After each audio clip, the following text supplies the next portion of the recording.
ask yourself why you're rebranding in the first place. Oh, it's because sales are low, or we don't have as much penetration or recall. Okay, why not? A new logo and some fancy packaging isn't going to be the solution unless you truly understand the real sales problem. This is about numbers. It's not about logos.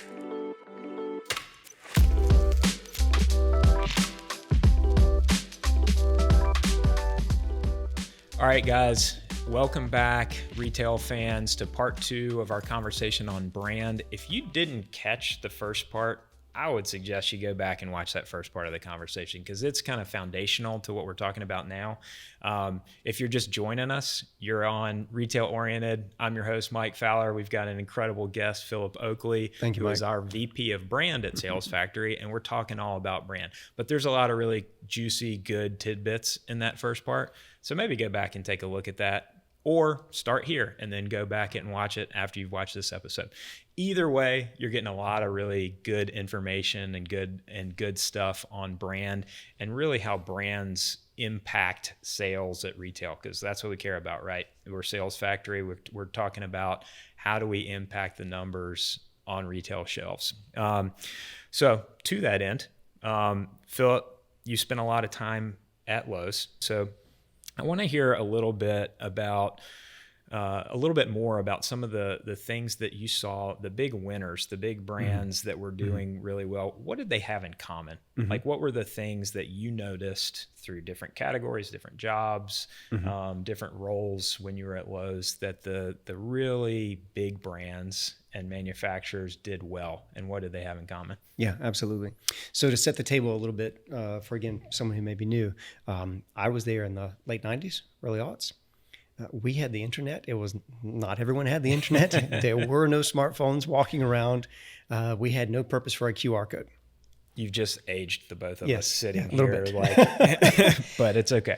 But again, it's the basics that really make the difference for successful marketing and brand building too. The biggest brands did the same thing we do now. They don't or didn't take the consumer for granted. So the best brands, and I won't name the brands, but very clear, the paint department, the tool department, outdoor lawn and garden, they had reps in the store. And they had reps in the store on busy days when they knew consumers are going to be standing there asking questions, trying to figure out what they were going to buy. They had signage. They clearly explained things. They understood their packaging was a salesperson. And so as long as you're trying to do what's best for answering the consumer's questions, fears, and frustrations, and give them more information than they needed, then it was a real good chance to make a connection with them. So we even had several things had tear sheets. Like we'd literally zip tie them to the uprights, and we'd have these tear sheets where, like, if you're installing a window, take this tear sheet because it shows you all the things you need. You need a level, you need caulk, you need all these things to finish a project. Nothing pisses a consumer off more than having to take that second or third trip back to Lowe's or Home Depot on a busy Saturday because they didn't get what they needed. And the first thing they do is blame the associates for not telling them. Yeah. It doesn't matter if the associates are outnumbered 20-1, it's still the associate's fault. And you know what? It is. It's kind of our responsibility to help the consumer when they're there. Now, flash forward to today, we have the opportunity to help on YouTube or TikTok or on our website. We have other tools and avenues to help that consumer. But if you don't take the consumer for granted, give them all the information, advice, and access points they need to actually use your products to success, or in the case of the retailer, use the products they got from you to success, you have a better chance to make a connection with them. Yeah. I remember those project checklists so vividly, and they're still around the stores if you look hard enough. Sometimes that's right. And they can be digital now, right? Yeah, and they can be digital. Yeah. And I would say, consumers that have a bad experience, they will definitely associate that with the associate, but they'll also roll that up to the manufacturer that they've purchased. Absolutely. And to the retailer that they're walking in, right? Absolutely. So whether you're blue or orange, if you give them a bad experience, they're going to remember it, right? And they might go across the street next time. So and that's part of the brand. Really, that really experience important. is part of the brand.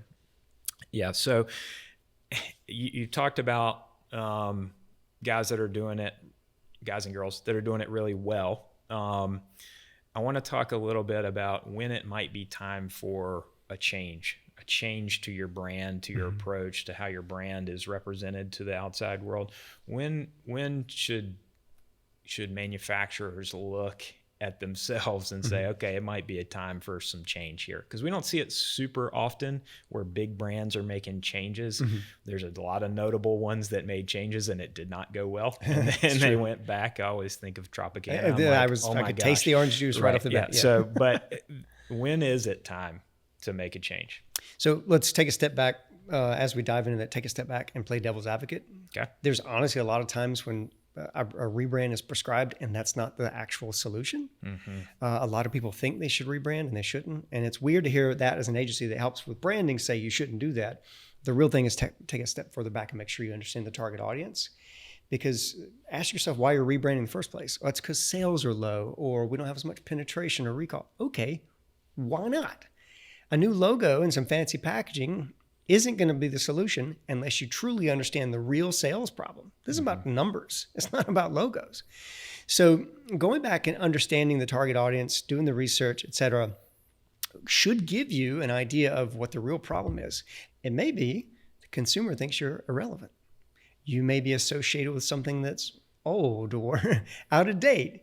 You may need to look for other ways to get new attention or refresh things. Yeah. You may find out that your products just aren't as useful as they used to be.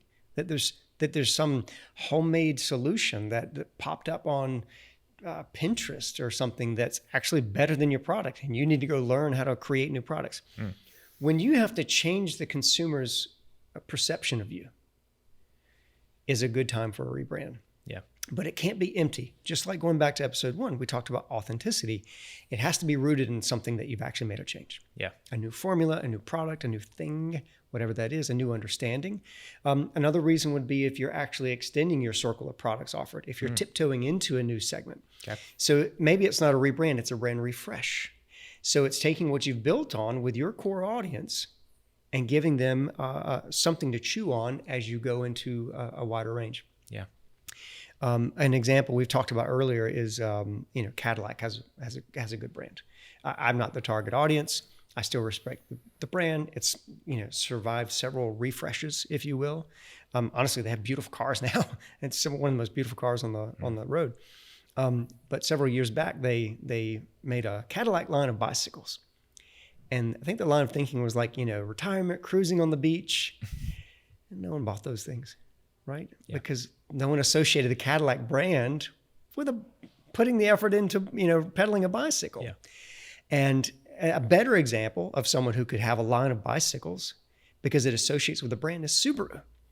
Because that is the target audience who's going to drive their car deep into the woods or at the top of the mountain and travel down that mountain at breakneck speed or go explore the trails and get lost. It's about that feel. And so being able to take that feel and pull that wider to what the target audience needs, you might bring in someone new. And so the brand refresh may just be around that bicycle as opposed to how they talk about the cars. Instead of safety and love, it's more pushing the sense of adventure and getting away from it all. Yeah, that's really interesting. And as a cyclist, you hit home for me on brands that have a natural progression into channels, right? Like Subaru, Jeep. There've been folks that have done it really well, and then ones that haven't. There's Porsche, there's Ferrari, there's Cadillac, all cycling products that have kind of fallen on their face. And it kind of speaks to know your audience. Be authentic with them and develop a relationship that goes past just the product, right? So that's super interesting. We are at a time right now, and I'm going to just tell the viewers if they're watching this or listening to this later, we're in October of 22, where retailers are really leaning into house brands. They're leaning into private label for a number of different reasons, and that's probably a whole episode on its own. But as a national brand, when you see retailers leaning into house brands and stuff, even in your category or adjacent categories, what's the response? How do you handle that? what do they need to be, what are the pitfalls and what do they need to be mindful of as they're thinking about that, as their next, partnership meeting comes up, or their next line review, next big meeting with their merchant. How do they approach that? That's a great question. It's a hot recent topic. Yeah. Lots of people much smarter than I have written some wonderful articles, and I don't want to repeat what they've said. But the questions that are kind of swimming around in my mind are those the heavy buyers, the people who believe in the brand who are buying the white label? Yeah. Probably not. It's probably the light buyers. You need the light buyers to grow your brand. Someone who's going to buy just a little bit more, right? Mm-hmm. Not the brand evangelists. It's probably safe to say the brand evangelists are going to buy that name brand they've always been buying because it's easy. I don't have to make a decision. I don't have to think about 10 extra cents on a box of macaroni and cheese. Mm-hmm. I like this brand. I've always bought this brand. This is what I'm going to buy without thinking twice. So maybe a solution is to dig deeper into that heavy buyer, your brand evangelist, people who love the brand and buy it without thinking, mm-hmm. and understand maybe not how to get them to buy more, because they're probably not going to buy more. I think the data shows that. The idea is, how do we get them to talk about the brand a little bit more? Mm-hmm. Or how do we get them to buy something attached to it, right? Do they buy, I don't want to pick out a specific industry, but do they buy another thing you're buying, or another item that you're selling that they weren't buying before? How can you shore up those heavy buyers to make sure you don't lose those with some type of loyalty program or something like that to keep them, so you don't lose them to the white label brands? And that's probably more of a long-term brand play, so that maybe when things get a little less rocky, you'll be able to bring in more of those light buyers, because look at all the people buying the brand name. Sure. And we kind of talked about this in terms of pros and DIYers in part one of this episode, mm-hmm. but heavy buyer and light buyer is pretty applicable as well, right? Absolutely. And those light buyers look to the heavy buyers to get advice, right? To see what brands and what products they're interacting with in a category, because hey, if it's good enough for them, absolutely, I should trust that, right? Absolutely. If it's good enough. I remember buying a global 8-inch chef knife because I heard Anthony Bourdain talking about it as a good value chef knife. And I was like, if it's good enough for Anthony Bourdain, it's definitely good enough for me to cut carrots in the kitchen, right? So you look to the experienced person in a category to kind of see where you should go. Mm-hmm. And so that's really applicable.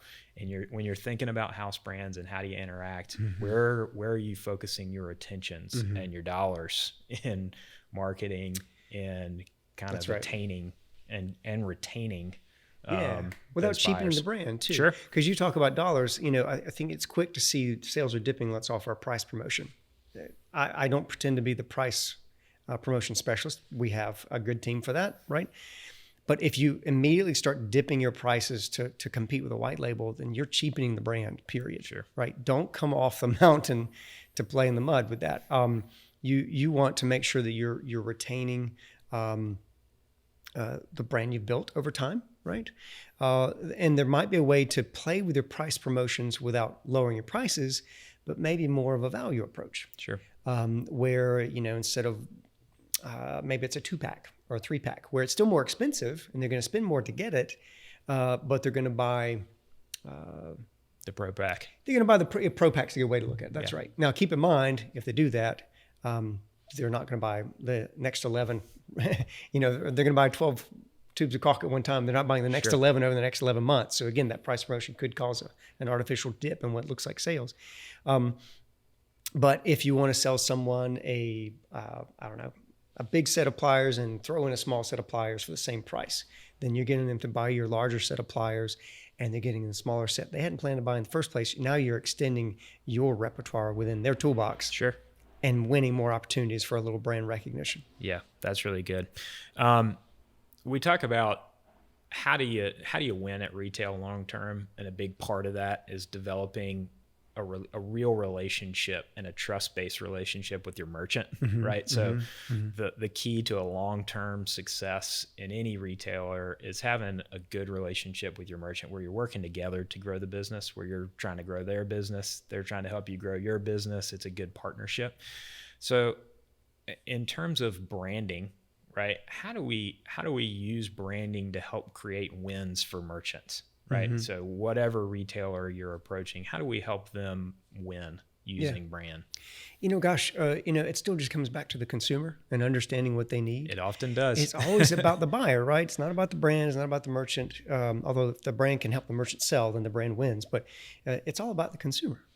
So I'm going to use a non-hardware store example. Good. We need those. Something to extend things. The other day I went, I don't sit and watch a lot of television, but I met a buddy at a bar and had a beer, and NFL was on. Yep. And there's 3 televisions in front of us, 3 different games. And in a matter of about 20 to 30 minutes, I saw an AT&T commercial and I saw a Verizon commercial. Now, in it of itself, those are really big brands. They're recognizable brands. They weren't selling AT&T or Verizon. They were selling the new iPhone. Now, they had their own sort of creative. They had their own messaging. They both had celebrities in the spot. But it was almost interchangeable of, we now have the fastest blah, blah, blah, featuring the iPhone 14. Yeah. Get it on America's fastest blah, blah, blah. And it dawned on me, it's the same thing. You've got a retailer, a merchant. If you have a strong enough brand that helps them sell, why you would walk into their doors to buy it instead of the competitors' doors, like that's it. You are literally lending your brand, your reputation, your trust, your connection and understanding of that target audience so that retailer can sell more. Yeah. And that's the game. Yeah. That's the game. And you can see it if you open up your eyes to those commercials, you'll see it everywhere. Yeah. I've always called that a destination brand. I don't know if that's the right terminology for it, but for me, it kind of makes sense. It's a brand that you will travel for, right? Yeah. So we told a story either in our blog or on an episode that somebody was looking for a very specific mug, one of our employees, during, I think it was during Prime Day or right around there for a birthday or wedding gift. And she traveled in her car to 5 or 6 different retailers looking for this one very specific mug, right? So that's helping those retailers if you've got it in stock. That's right. A destination brand. That's a destination product, something that consumers are willing to travel for and willing to put in the work to go and get. That's pretty impactful for any retailer to partner with a brand like that, right? So kind of creating that could be really impactful for your brand or for you as a manufacturer, right? So what if I were to give you kind of one thing to sum it up for manufacturers out there in terms of branding, just kind of bring it all back to that. What advice would you give to manufacturers if you had to give them one piece of advice? Like what would you say, look into the camera kind of thing and say, hey, hear this if you've heard nothing else? Brand happens whether you like it or not. Yeah. And if you're not being purposeful with trying to sculpt, that's the point of branding, trying to sculpt that perception to give someone, something to believe in, and then actually following up and doing the things you say you're going to do, then whatever they read on Amazon or whatever they hear from their buddy at the bar or their aunt over Thanksgiving dinner, that is their perception of your brand. Yeah. So be purposeful, understand all the places where your target audience is going to make a connection with that brand, be there for them. And be there purposefully. Yeah, that's really good. All right, so every time I have somebody in the seat, I never let them go without a couple hot seat questions. So we got a couple hot seat questions for you. You won't be held to any answers that you give here today, so just let them fly off the cuff. I'm going to ask you a question, kind of rapid response, whatever pops into your brain. All right, first one is, what's your favorite section to browse when you're at Lowe's? I love the outdoor garden area. Now, I worked there. Yeah. I literally ran the department, so I understand so many things that are happening. And I actually worked in a shrub nursery as a kid. Okay. So I've just been around that stuff. But even as a marketer, I like walking into the outdoor lawn and garden section, understanding that the plants are living. Like it's the only part of the store where there's something's alive. Yeah. There's dust on stuff inside. Who cares? Right? So people just buy it anyway. If you don't keep those plants alive, you have a real shrink problem. Yeah. But then you also have consumers coming in and they're kind of wandering around bright-eyed. Oh, this is pretty, but will it grow, in my house? Or how do I take care of it? Am I going to kill it just by putting it in the shade? It's a place where marketing can actually really connect the audience with how to use the product, keep it alive. The other thing is, I think it's such a missed opportunity for merchandising. Yeah. So there's ways to get around it, of course, by not using paper or plastic on some of your labeling. But why aren't the shovels by the soil? Why aren't the hand clippers sold beside the bushes? Why is there something in the checkouts covered in dirt? If it's not selling, move it and get something up there that does sell. Yeah. And seasonal could be every 2 weeks. Seasonal is not March through June, right? So make sure you're constantly moving that stuff in and out. And so I'm obviously a brand/marketing geek standing at Lowe's with my dirt, looking around going, oh my gosh, they could be selling 30% more if they just changed that one section of the store. Anyway, so yeah. It's a good reason to be in the stores because you do get to notice those things, right? That's right. All right. What is describe the weirdest commercial you remember from your childhood? Weirdest is that's really wide.